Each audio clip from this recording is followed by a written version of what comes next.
Welcome to this final day of the Intermedia Conference. It's a real privilege, it's a pleasure to have with us Jan-Louis Kruger for this second keynote. Jan-Louis is head of the Department of Linguistics at Macquarie University in Sydney. And for many years now, he's done tremendous research on audiovisual translation, cognitive load, multimodal processing. This is, I believe, kind of the overview that he's going to be presenting today. So the floor is yours, and thank you very much, Jan-Louis. Thank you, Pablo. Okay. I'm going to have to start with a disclaimer. I lied to you, and of course you knew this. We can't look into the minds of audiences, and that we're a long way off from actually being able to do that. But it's a testament to the willing suspension of disbelief that you all pitched up for this. So let's see. Then secondly, I also have to say that I'm sometimes going to stick more closely to my slides than the organizers advised. And as my good friend Anya Jankowska pointed out yesterday, I used to suck at this, but I've improved. After 20 years, I'm finally beginning to get it right. So let's hope today won't disappoint. So our starting point here is that film is, of course, dynamic and it is multimodal, and we all know this. It's not always that easy, however, for us to bear that in mind when we look at the practice of audiovisual translation. We know the audience is there, but we don't necessarily take into account the impact of the multimodality and the dynamic nature of the text that they have to deal with on a moment-to-moment basis into account. Because of this nature of audiovisual translation and film, viewers have to process various channels of information at the same time, and they have to integrate that continuously. So where do audiences look and where do they listen? And these are important questions. And how does this matter? How does this matter to the field of audiovisual translation? Audiovisual translation is, of course, all about access. If we look at subtitling, audio description, dubbing, voiceover, all of these provide access to a multimodal text and contexts to everyone who is excluded from full or optimal access for any reason, such as physical, circumstantial, or linguistic. My focus will mainly be on subtitling, and I'll look at subtitles as part of such a multimodal text and product and context. The questions I'll be looking at include: how do we process the multimodality of audiovisual translation? In other words, what information do we get where? How do we deal with competition and redundancy between the various sources of information? And then also, how do we prioritize certain sources of information over others, and why? Why do we select the ones that we do? And is there a pattern in this? Do all viewers do the same thing, or is this wholly individual? To do this, I'm going to give a short overview of some of the methodologies that have been used over the years. I'll look at some of the main findings, main shortcomings, main strengths, but also I'll try to give a few stabs at the way forward, at where I believe we should be going.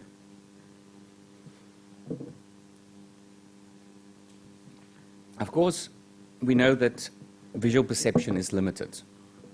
Sighted viewers can only see a very small window at any given time in detail, in enough detail to extract meaningful information. And this is an illusion that the brain creates. When you look around, you have the impression that you can see everything in perfect detail. But it's only really in that very small area where you're focusing, where your fixation lands, that you can actually extract detailed information. But the brain, of course, takes all of these little snapshots and then puts it all together so that you have this impression that you can see everything clearly in front of you.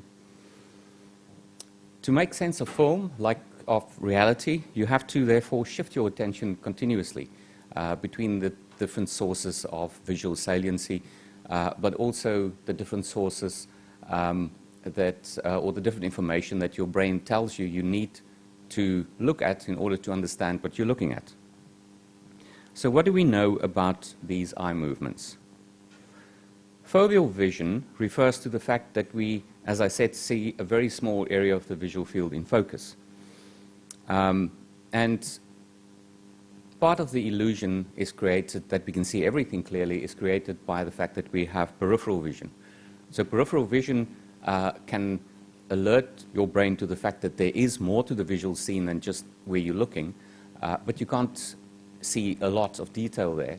There are different cues in that, in the peripheral vision that then draw your attention to the relevant areas. So anything like movement or contrast will work very well.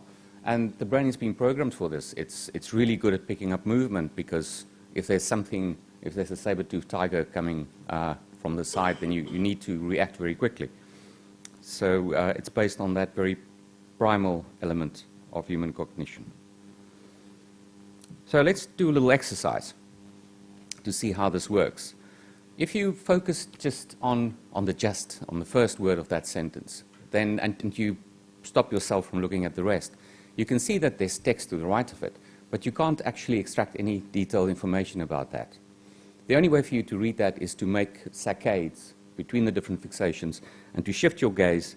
And if you start out on the how, for example, you can see that there's more complicated word following, that there's a longer word following, and you can start extracting information. Your brain, very much like in speech recognition, works on models on predictive reading. So you know after a certain number of words, the list of possible words that will follow is shorter. So that's how we process, and that's also why we very often skip about 1/3 of the words in any text that you read, because you can deduce. But then you also have a perceptual span, which goes about 2 to 3 characters to the left of where you're fixating, and about 8, 9 characters to the right. Unless you read in a right-to-left language, then it just inverts, even when you read both languages, depending on which direction you're reading. So it looks a little bit like that. This is not perfect, but that's the idea, that as you shift your gaze, a different part comes into focus. And there are experiments in psychology where they use a moving window paradigm, where anything that you look at comes into focus, and everything around that then is blurred out.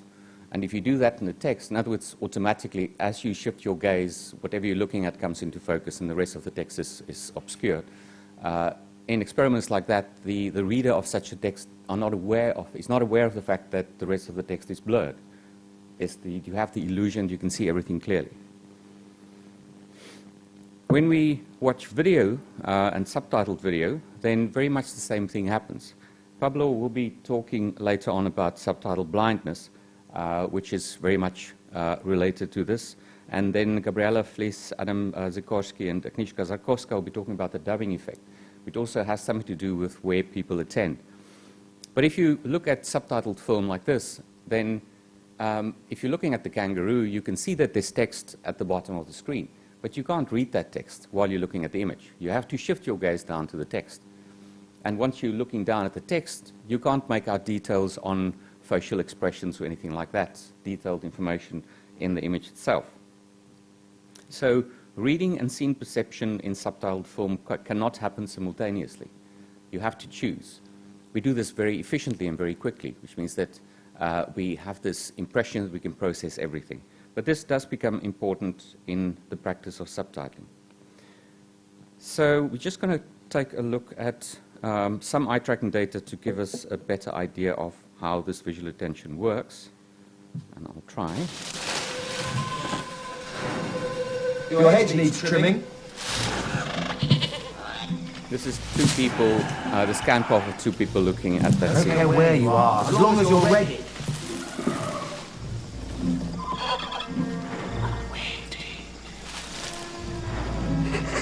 So as you can see in this scene, it's a very complex visual scene. It's from Sherlock Holmes' Game of Shadows. And Holmes is hiding in his apartment, and Watson is looking everywhere to try and find him. The viewer is drawn into that. You also, part of that, you're trying to identify where he is. So you're constantly trying to find cues for where Holmes might be. So you see the dummy in the window, for example, and everybody looks at that because there's contrast. I'm not going to play this game. Remember, I have to catch the last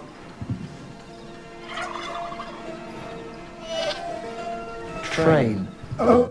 And again, there are very specific things that you look at, facial features you're going to look at. anything that's in the center of the screen, and that's of course done deliberately by the filmmaker, anything in the center of the screen will draw your attention. If something moves, like there's a bird, you saw the bird moving.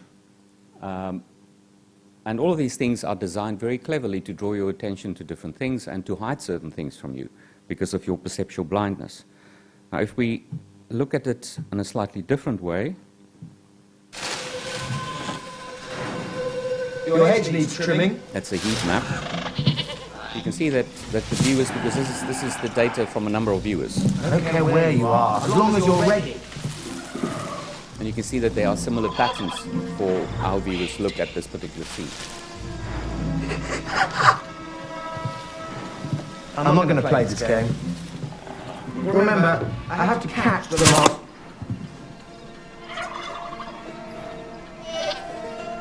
train. Okay, and then I'm going to go to the focus map, which is just another visualization of the same scene.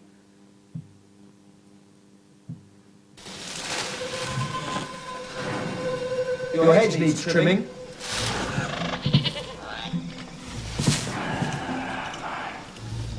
I don't care where you are, as long as you're ready.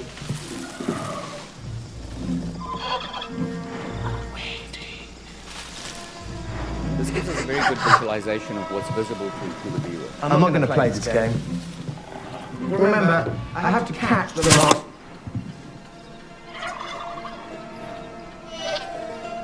train. That's you dead, I'm afraid. You win. I lose. Game over. Still don't see me. And right at the end, you see Holmes stepping out in bookcase camouflage into the scene. So in all of these visualizations, we get an idea of how viewers then shift their attention between the pertinent elements in the scene, what they need to try and figure out where Holmes is, but then also still attending to the text and shifting their gaze.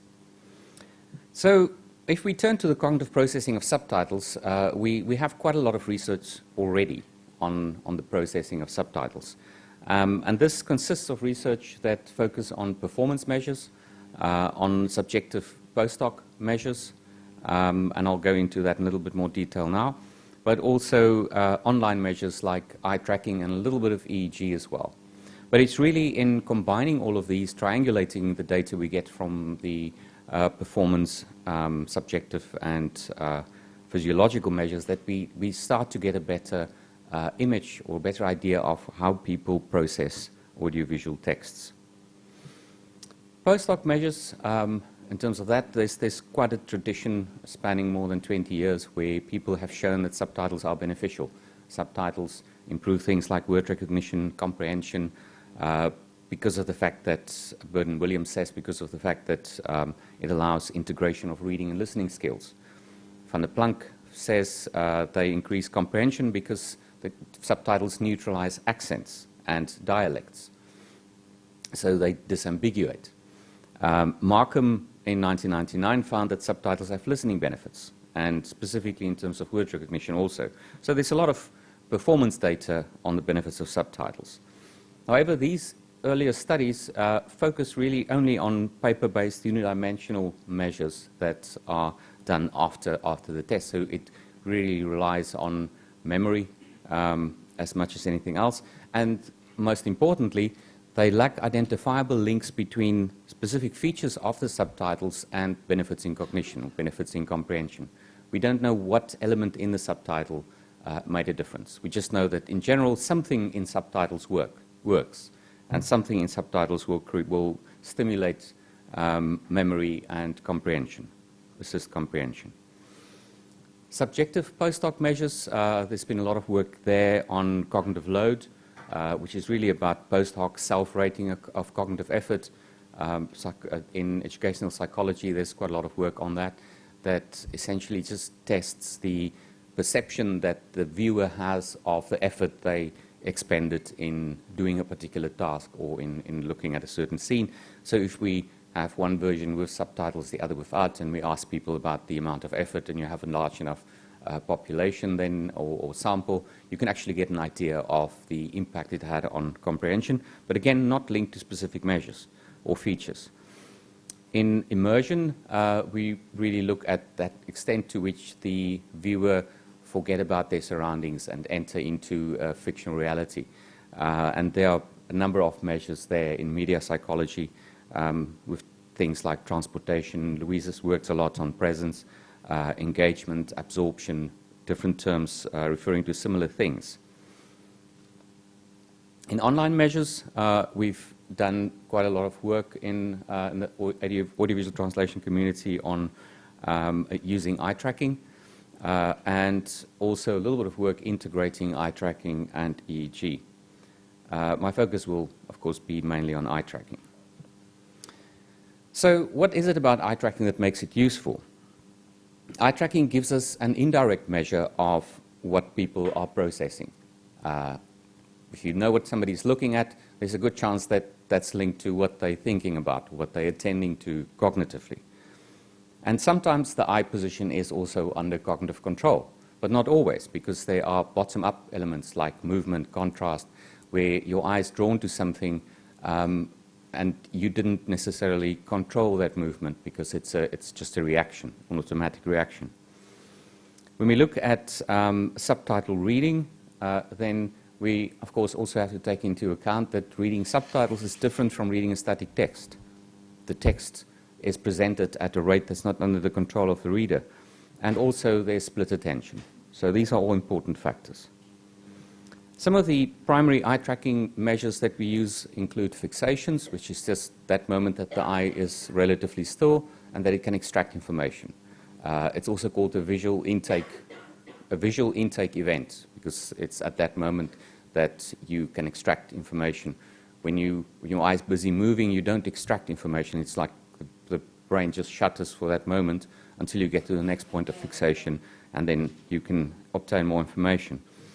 Saccades, however, can also tell us a lot, the number of saccades, the length of saccades, and this is often linked to that perceptual span, that's how much you can see while you're looking at one point, and then how far your eyes have to be programmed to travel to the next point in order to be able to complete the whole picture. Regressions can tell us a lot as well, because that's simply when somebody gets stuck on something, they'll go back. They'll go past it and then go back and try and reinterpret it.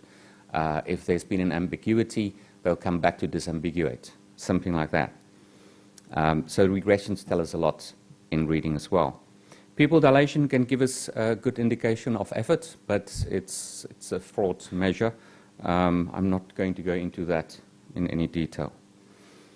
Secondary eye tracking measures include things like gaze time, so the amount of visual attention a particular area of interest receives. The time, the latency, the time to the first fixation. For example, after the subtitle appears, how long does it take the viewer to get to the subtitle?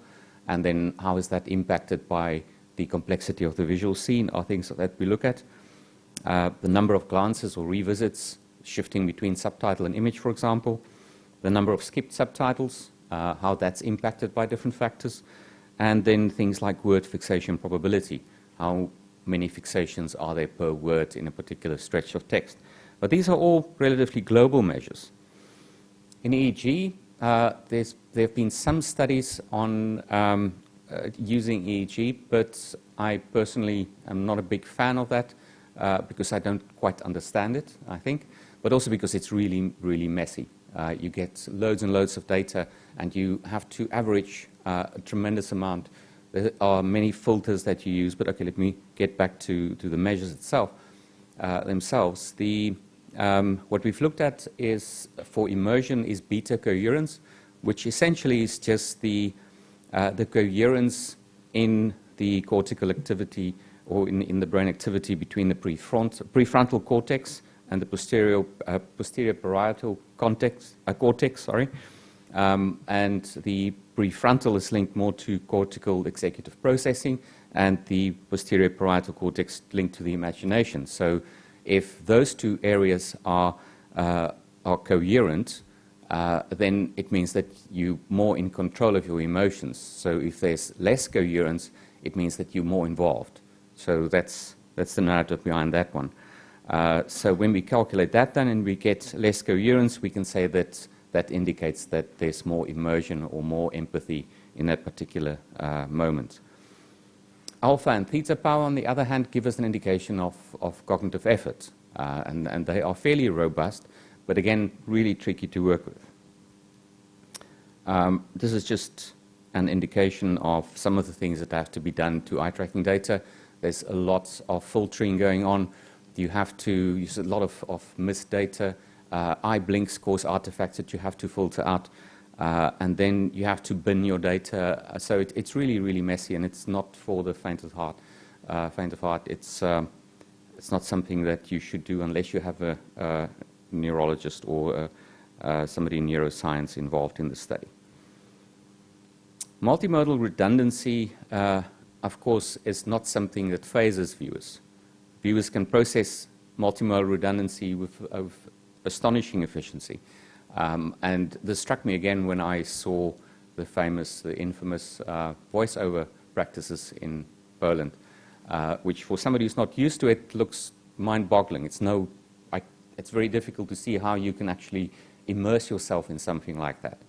But then it's really about what you get used to and how you start processing signals. What cues do you pick up from that little bit of the original soundtrack that's available before the voiceover kicks in? And you're not getting any content information necessarily, but it gives you cues on how you have to interpret whatever will be said in the voiceover. So when you have information in more than one source, however, you inevitably start checking and comparing. And that's why we pick up errors in subtitles or captions quite easily, because not only because you can see it doesn't belong there, but also because there's a mismatch between two of the sources of information. And if you look at the setup that we have here, I mean, there's so many redundant sources of information here. I told Pablo, it's so accessible, it becomes inaccessible because there's just so much.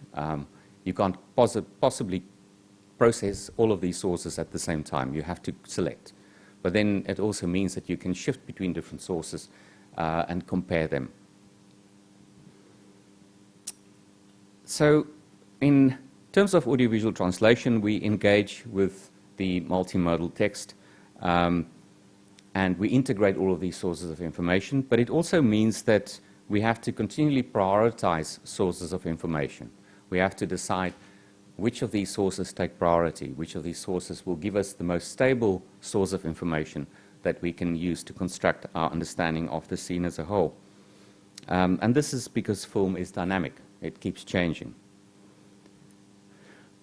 When we look at multiple sources of information, you can see how viewers shift their attention between all the sources that they think might give them some information. Faces, hands, hand gestures, even if it's meaningless hand gestures like I'm making here, you will be drawn to that and try and get information there. The text, of course, in subtitles, and then if there are slides, and this is very much like what we have here. Visual competition, you can see how viewers switch between the different sources. If you have a talking head video with subtitles, you'll switch between the eyes, the expressions, the lips of the speaker, and the text. You'll also attend to visually salient elements. Not everything is equally salient, and you'll try to figure out what is important, but you'll also be drawn to the visually salient, the things that stand out. And then when we deal with more complex texts, the processing difficulty increases, because then you have to integrate what you hear in order to what you hear and what's in the subtitles with what's in something like a graph, where you have to use that to interpret the graph and to understand the graph. And you can see how the viewer there, yellow is not the best color here, but you can see how the viewer listens to the text or read the text and then tries to find those coordinates on the graph. And in order to do all of this, we, as readers, as viewers, develop very sophisticated visual routines. And there's a lot of work on in modeling of eye movement behavior in reading, for example, that explore these routines. How people decide to prioritize certain sources of information. How do you You don't read 2 words and then look at the image and then come back and find where you were and carry on. You typically chunk that in different sections, or you try to get the context and then use that to read. Am I still going okay? Yeah. Okay, so when we look at the speed of presentation of subtitles, presentation speed, there's a very clear impact of presentation speed on how we process. If you have a lot of time, you can see most viewers can get to all of the text in that scene, and they can also see a lot of the scene. When you speed it up, most of the viewers only get to the first part of the sentence before it disappears, and they also don't have enough time to look at the rest of the scene. If we look at some of the EEG data, we've used this to establish that the subtitled version results in more immersion consistently, but also that this varies across scenes. This is from the same Sherlock Holmes opening 30 minutes. As the scene changes, the levels of immersion fluctuate. And that's quite promising. The same thing happens with the cognitive effort, that you can see differences in cognitive effort based on the mode. And we found consistently higher cognitive load with subtitles, but more immersion and more comprehension, in other words, also. Whereas with integrated titles, we found that the cognitive load there is lower because the titles are placed where people would be looking, so it's integrated with the scene better. So there's less effort required to actually process those subtitles. We've also tried to validate theta power, specifically by looking at linguistically simple text, just talking head paradigm, and linguistically complex texts, and seeing what happens with theta power in that. And we then triangulated that with learning comprehension measures and also self-rated cognitive load. I'm not going to go into that. So eye tracking in earlier studies have focused primarily on attention distribution between subtitle and image, on global measures, if comparing the eye movements across all of the subtitles in a clip, for example, and also subtitle processing, so degree of processing, efficiency of processing. Agnieszka has done a lot of that as well. In more recent studies, we're beginning to look at more word-level measures, trying to see what happens to individual words. How does word frequency, for example, if you have a very common low-frequency or high-frequency word, how is that processed when you compete for attention with other visual information? In subtitling viewing, we've used eye tracking in the past to look at attention distribution, as I've said, at the impact of translation strategies on subtitle reading, the impact of shot changes, text segmentation, placement and presentation speed, and cognitive processing. So a host of studies have been done in this area already. If we return to presentation speed, however, and I sense this might still look a little bit incoherent, but just to indicate to you how complicated this is, presentation speed is not just a fixed entity. It varies very much across a particular scene. And what we had here was very verbatim subtitles and edited subtitles, and verbatim subtitles, you can see the yellow spikes are much higher. Some of those subtitles edge about 40 characters per second. And that, of course, poses problems. In the PhD by Gordon Matthew, we found that verbatim subtitles are more likely to be skipped. They are also more likely to be skipped in the presence of visually redundant information, and they induce higher cognitive load, longer fixations, and also fewer fixations. Back to the presentation speed study, we can see in this visualization also how at 12 characters per second, the viewer can very easily get to all of the text and also go back to lower frequency words like saliva. But when you speed it up, the viewers don't get past that low frequency word. They get stuck on that low frequency word. The global and local measures that we're looking at map onto the ones that I've spoken about earlier. But here we look at word frequency and word length effects, and we see how word skipping regressions to individual words, first fixation durations on particular words, low frequency or long words, and gaze durations and viewing time change. We saw in that experiment where we manipulated the presentation speed of subtitles, and I presented on this in Stockholm as well, that comprehension is benefited by the presence of video. So if you only have the subtitles, people won't understand as well as when you have the contextualizing information of video. But as the speed increases with and without subtitles, that comprehension starts to decline. We see that the number of fixations start dropping. So as it speeds up, people have fewer, shorter fixations. They start skipping more, and they spend less time reading.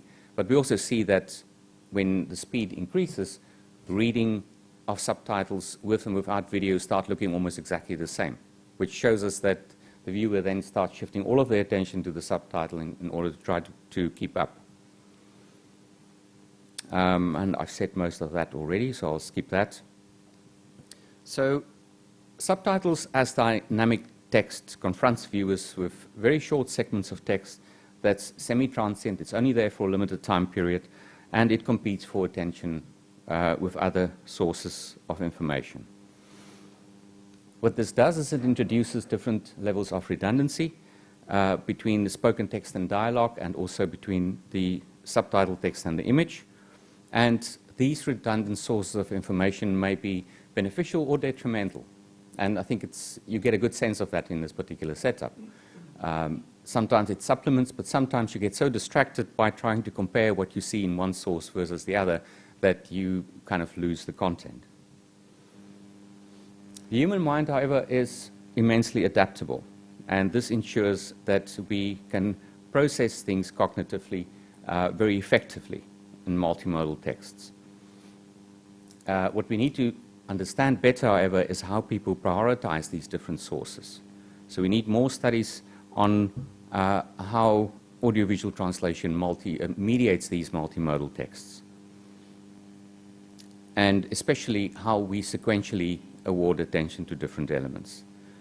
And in conclusion then, we can say that even though we really can't look into the minds of audiences, we can get a very good idea by looking at what people are looking at, asking them questions about what they looked at, about what they understood, and measuring certain physiological elements. We can get an idea of their cognitive processing. We can never quite get into that, but if you have robust experimental design, you can get an idea of how these things are processed. So where do we go to now? We still know very little about things like why viewers prioritize certain sources of information, whether this is consistent across larger samples, or whether this is wholly individual. We haven't begun to really investigate how sound and language impact on subtitle reading. There have been some studies, but we don't understand it because it's such a complex environment. It's so difficult to control your variables when you mix all of these things to get robust findings.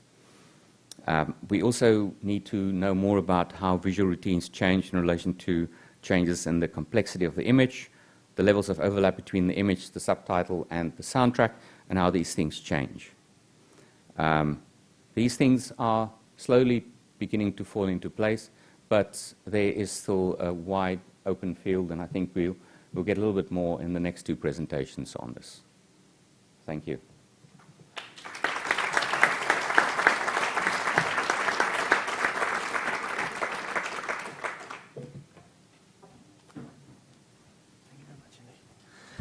Thank you very much, Louis. It's a really comprehensive overview of where we've been, where we are, and where we can go now in this area. Thank you very much. We have a few minutes. Let me just... Yes, we do.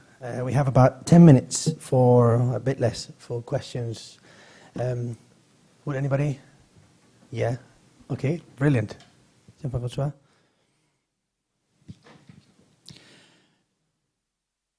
Speaking as a practitioner, as a professional translator, I'm Jean-François Cornu. I was pleased to see that in one of your many slides that the 12 characters per second seems to be scientifically confirmed. It's an empirical rule that's been applied since the beginning of subtitling, almost 80 years ago. And it just goes to show that empirical rules and intuition are not such a bad thing after all. I would like to ask you to what extent your research involves professional translators and directors of photography, because what you showed with the Sherlock Holmes clip is very interesting, because initially it was created by a director of photography, with the filmmaker, of course. So they already have an idea of the directors of photography. They already have an idea of what people are going to look at within the frame. They obviously know that they won't perceive everything that's in a shot, especially if it's a very short shot. So I would like to know whether you have or you're planning to talk to directors of photography. And one last thing, to what extent do you take into account the relationship between sound, that is speech, anything that's on the soundtrack, and the perception of a subtitle? For example, in my, I can't remember exactly in what film or program I did that, but I clearly remember shortening a subtitle by a few frames so that it wouldn't clash with a loud sound or something unexpected for orally. Even if it means making the translation a little bit more different and perhaps not as perfect as one would have expected if I could have used those 3 or 4 frames extra, but so that the viewer is not disturbed by the sudden sound. Yeah, and thank you for those questions. It's I might not get to everything. I think just very quickly to get that out of the way in terms of talking to filmmakers, Pablo's been doing a lot of that. There have been studies by people like Tim Smith looking at specifically how editing is processed by viewers. So that's pretty straightforward, I think, and yes, definitely important. And a lot of that is, we know that filmmakers do things in a very conscious way, and eye tracking research can help us confirm the effect of that, and it can also show how some of those things might not work or could be improved. In terms of the 12 seconds, I'm reluctant to use that. 12 characters. I mean, 12 characters per second. I'm reluctant to use that to say this confirms that we have to go 12 characters per second. What it does show is that people, if you're at 12 characters per second, people can process text almost like they would process static text. So you have enough time to process everything. So doubtlessly, that works very well. It doesn't say you can't use higher speeds, because even at 20 characters per second, we still see that there's a lot of effective processing going on. But perhaps, we do see... I've got the mic. Perhaps you could go back to the slide, actually. I think it would be great if we could have a look at this. And remember, this is only one The one on comprehension that you had. Oh, the one on comprehension. No, that was further down, was it? That was further down, yeah. This There. one. Yeah. So, if I may, on this topic, since I got hold of the mic, I just want us to have a look at this, because it's quite interesting how, looking at this hard data, we interpreted it totally differently. Jean-Francois, have a look. Comprehension with the video, that's the orange one, 12 characters per second, is almost exactly the same as 20 characters per second. It's flat, there is no difference there. So you can't really say that 12 characters per second had a higher comprehension than 20. Where you do see the difference is the 28 characters per second, which is a crazy speed, right? So I want everybody to see this, actually, right? And I don't think this data shows this in particular. And if you go back to the previous slide, the one with edited and verbatim, the one that you said is quite messy, this one. This one. Yeah. So if you have a look, verbatim has a lower reading speed than edited, which is quite interesting. 13, 14, it doesn't really... Well, there's no difference there, really. It's there's no exactly difference here, really. And I think, because I read this PhD and I looked at the clips, and what we have here as verbatim is actually automatic captions. This is not... Oops, professionally done verbatim subtitling, if there is such a thing. But these are automatic captions that, and I've seen them, they're terribly segmented. They're not actually synchronized with the dialogue. So I think any results that you have from here may not stem from the fact that these subtitles were verbatim, but from the fact that they were just done very badly by a machine. Yeah, no, I appreciate that. I think that all of that, and that came out in the discussion of that PhD as well.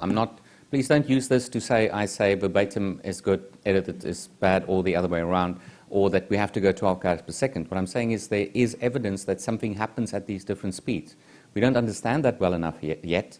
We have to do this not in short video clips of 30 seconds, 1 minute, 2 minutes.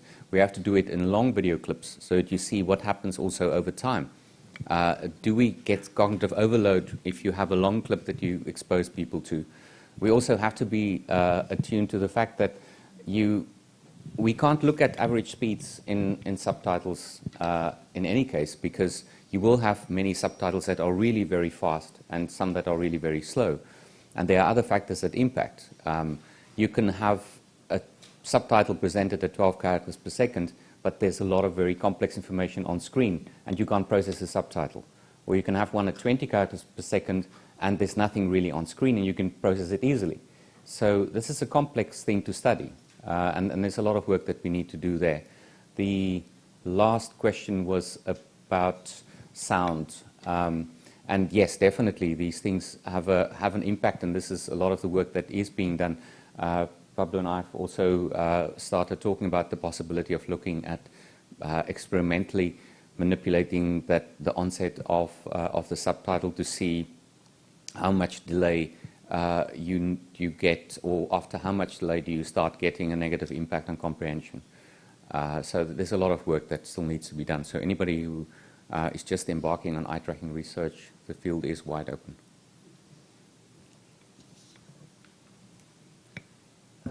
We have maybe 1 minute for another question. Carol, if you can get a microphone at the top. Yeah.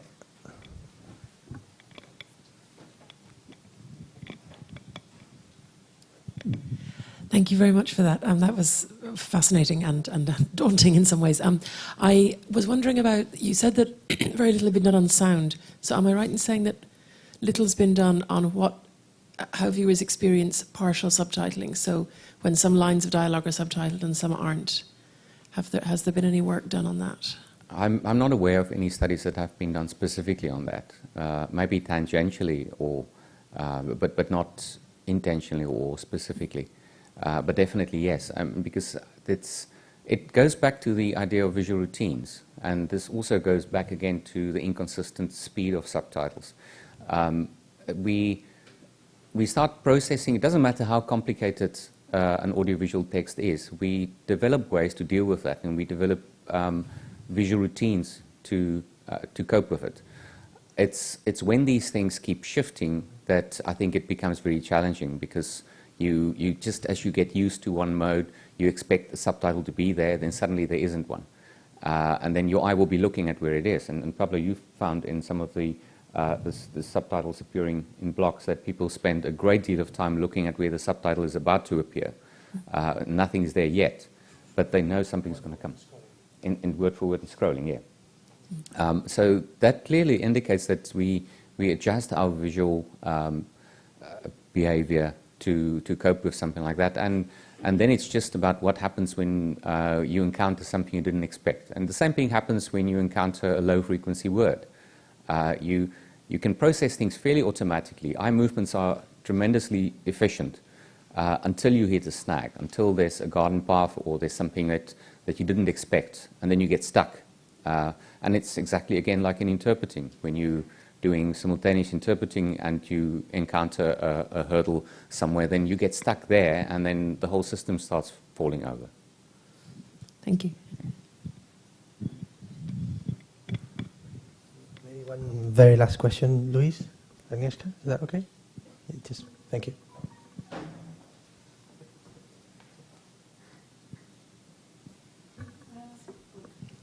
Yeah. Can I ask how you measure comprehension? because I think it's not necessary that No. everybody has to understand 100%. Yeah. I think people are satisfied with understanding maybe. Yeah, and that's another caution with the interpretation of the comprehension data we had there. If you want to measure comprehension, then it becomes incredibly complicated. We spoke about this yesterday as well. It's what are you measuring? Are you measuring insight? Are you measuring short-term memory?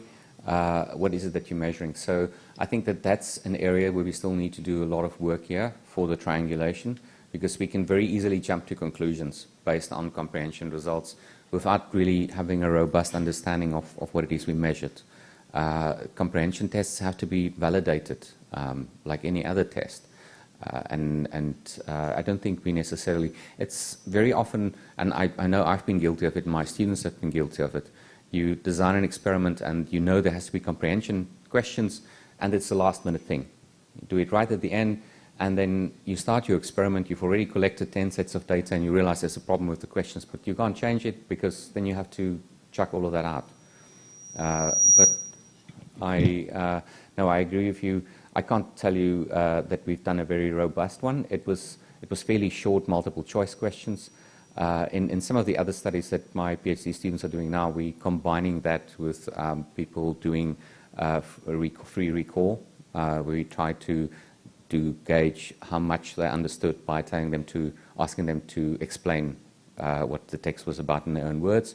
But that's really difficult to code then and to analyze. But yes, no, we need to do more about that. We're being told off already, so I think we need to finish here. So thank you very much, Jean-Louis, again, for this brilliant presentation and for all your questions as well.